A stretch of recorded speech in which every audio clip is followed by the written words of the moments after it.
Buenas tardes, mi nombre es Javier Andrés Rojas, soy estudiante de agronomía en la Universidad de Palmira y bueno, voy a hacer la presentación del trabajo práctico,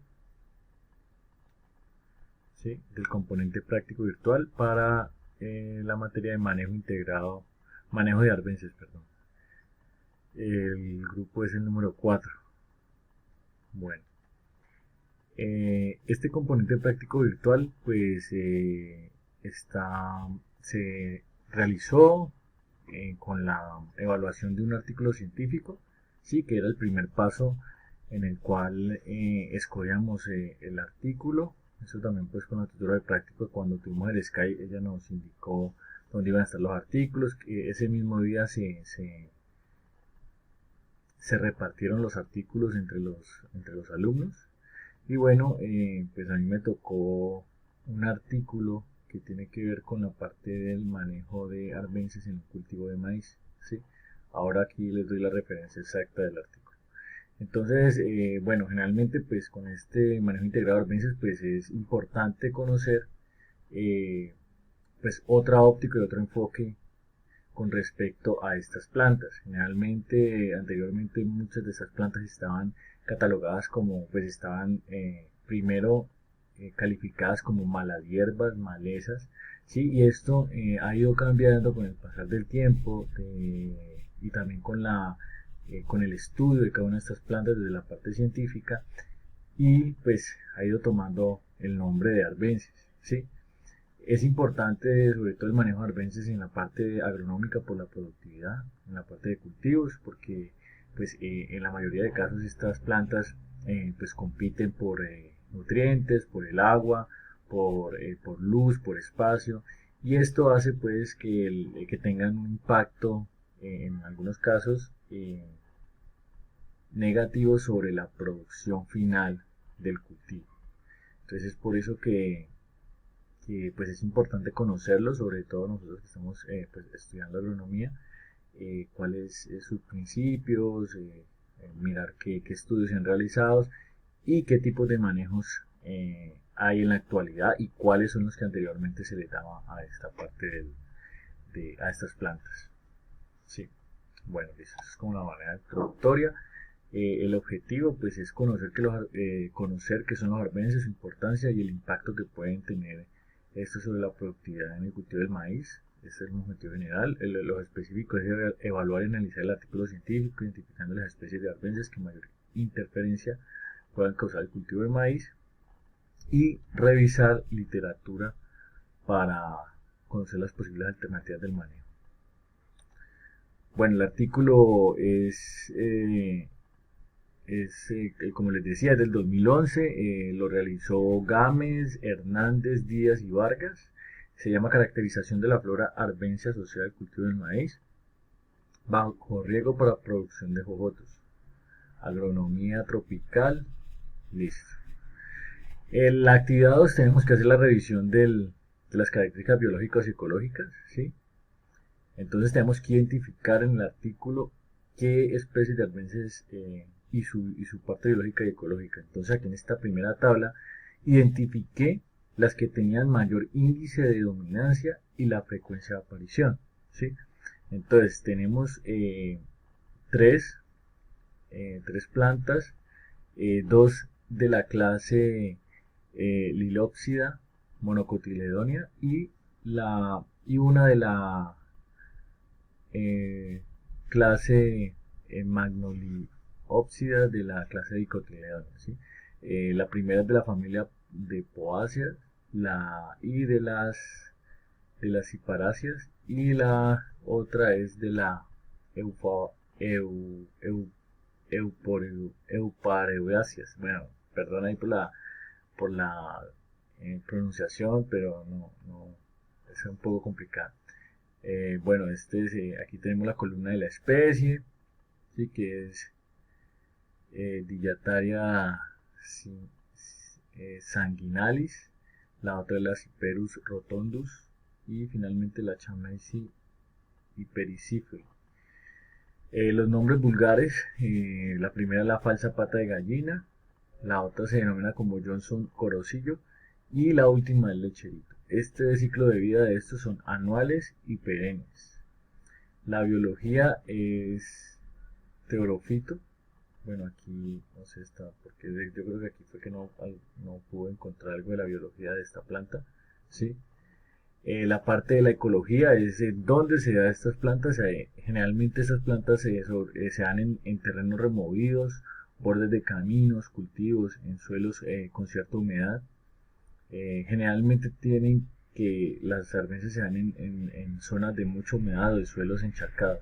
Sí, son sitios propicios para que las arbences se den.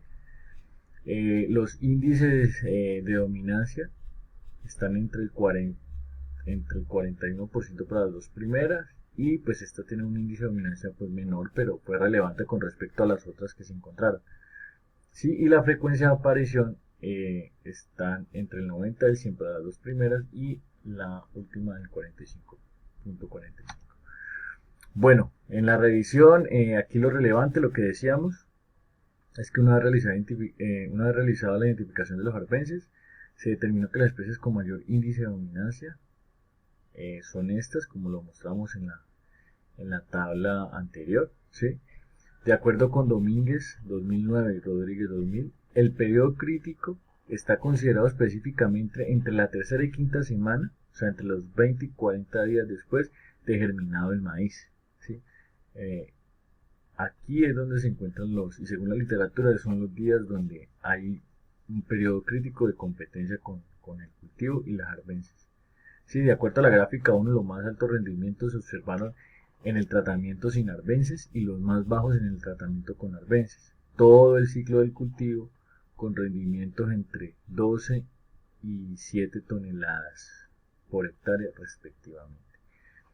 Dentro del artículo científico pues se tenían dos tratamientos, que uno era con manejo de arbences y otro ya sin arbences. ¿Sí? Entonces se dieron este tipo de resultados. Ahora, después de haber identificado toda esta parte de los arbences, cuáles eran los periodos críticos, pues se tenía que generar una propuesta de manejo de especies de arbences. Entonces ahí es importante tener en cuenta el contexto de todo el manejo de arbences, como les decía al inicio. Hoy en día los arbences no solamente ya no son vistos como unas malezas o como unas hierbas que causan problemas. Claro que si no hay un buen manejo agronómico y dependiendo de la identificación de cada una de estas plantas, pues así se catalogarían y pueden ser unos beneficiosos en algunos casos. Algunos arbences pueden ser beneficiosos para el propio cultivo y de hecho son utilizados para el manejo de plagas, también para otras especies de arbences. Y esta estrategia está enmarcada dentro de una adaptación de Suerjani en 1977, que consiste en unas estrategias de tipo manejo integral vertical y otras de manejo integral horizontal.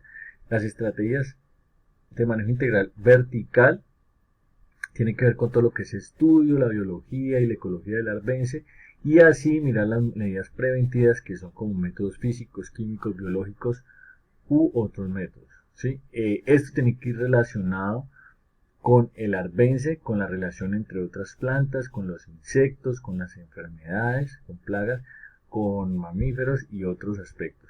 ¿Sí? Entonces, yo después de haber visto esto, pues hago aquí la propuesta, ¿sí? Que de acuerdo con el enfoque horizontal y vertical para el cultivo del maíz, tendremos que a partir eh, eh, que a partir de lo establecido en la figura 1, en donde se observa que el primer manejo que se debe enfocar es entre los 20 y 40 días, ya que es el tiempo en donde el maíz tiene su desarrollo fisiológico más importante y determinaría el rendimiento de la cosecha. Entonces, esta primera intervención se debe de hacer en estos días, de entre los 20 y los 40 días, y se propone de manera manual. Sí, se estaría aplicando uno de los aspectos preventivos, el cual sería el físico, aspecto contemplado en el manejo integral vertical, dentro de este eje es importante tener en cuenta la biología y la ecología de la semilla y de los arbences identificados, ya que estos aspectos nos podrían determinar lo que es relevante en el eje horizontal, ya que estos arbences pueden retener condiciones, pueden tener condiciones alelopáticas, lo que les decía al inicio. Cuando uno identifica los arbences en su ecología y su biología, uno puede identificar con literatura o si va a estar haciendo una investigación, mirar qué propiedades alelopáticas tienen esas arbences y para qué, y si me pueden ser útiles dentro del manejo de otras arbences o inclusive de insectos, ¿sí? Y de enfermedades. Entonces es importante este primer aspecto a tener en cuenta, y esto es lo que se fundamenta en el eje vertical del manejo integrado de arbences. ¿Sí? Otro aspecto que se debe tener en cuenta es la biología, la ecología del arbence, pues como les decía ahorita, estas tendrán un medio adecuado si existe mucha humedad en el suelo. Es importante que se haga un riego muy eficiente en su aplicación con el objetivo de de que los encharcamientos en el suelo pues sean los menores posibles, casi nada, ¿sí? Y para eso también se establece tener riegos por goteo o de usos eficientes de agua, de mucha efectividad de los riegos. Este manejo traería beneficios en primera medida ambientales, ya que no se implementaría el uso de agroquímicos y que a su vez trae beneficio social en aspectos de llevar alimentos mucho más sanos, ¿sí? O sea, mucho más agronómicos, ecológicos. Eh, yo dentro de este trabajo pues hago una conclusión y es la siguiente: el manejo integral de albences ha venido tomando un nuevo enfoque en la agricultura. Es solo ver cómo antes se consideraban estas plantas como una maleza y asimismo su manejo se consideraba debía ser agresivo, utilizando herbicidas con productos activos que generaban un gran impacto por su persistencia en suelos y su posible impacto al recurso hídrico superficial por escorrentía y por lixiviación en las aguas subterráneas. Es por eso que en las últimas décadas se han venido adelantando estudios en muchas áreas de conocimiento con el objetivo de menguar este tipo de prácticas y dar un manejo a los arbences de manera integral que abarque no solo beneficios económicos para el agricultor, sino que también se vea reflejado un impacto positivo para el medio ambiente y pues también le agrego a esto al consumidor, ¿sí? Porque al utilizar menos agroquímicos, pues vamos a tener unos alimentos mucho más sanos. Y bueno, este fue mi trabajo y mi sustentación. Muchas gracias. Y aquí están las referencias bibliográficas. Listo. Gracias.